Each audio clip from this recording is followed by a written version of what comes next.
Hello friends, કેમ છો? બધા મજામાં? બધાને જય શ્રી કૃષ્ણ.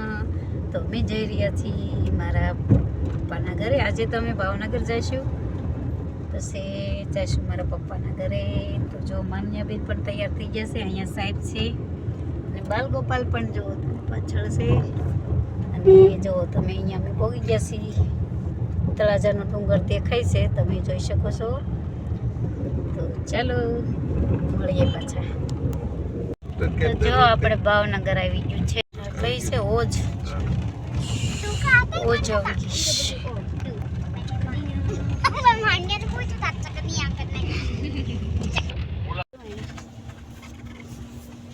ઓ અહીંયા તો ગાડીયું તો જો સાહેબ આવી ગયું.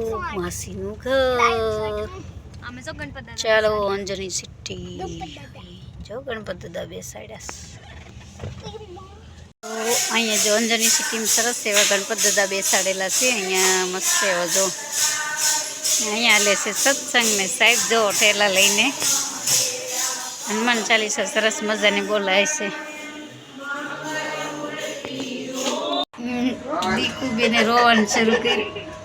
હું હતું જે જે ભગવાન હતું, બધા જે જે કરતા હતા. દીકુ હે જે કરતા હતા.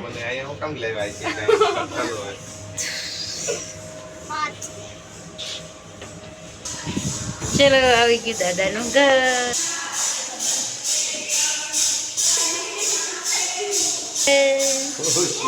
ખુશીબેન અરે ડાયો છોકરો. પછી અહીંયા સાંજે જો ગણપત દાદા મસ્ત એવા અંજની સિટીમાં બેસાડેલા છે. અને અમે ગયા હતા રાસ ગરબા લેવા, તો બહુ મજા આવી અને આનંદ થયો. તો ચાલો મળીએ, તો રાસ ગરબા લઈશી જોઈએ.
જો પછી આપણે બનાવ્યા હતા સરસ મજાના ગુલાબજાંબુ. તો જો આવી રીતના છે, આમાં બધી રીત આમાં વિડીયામાં છે. તમે આગળ જોજો કઈ રીતના ગુલાબ બને છે, ગુલાબજાંબુ કઈ રીતના બને છે.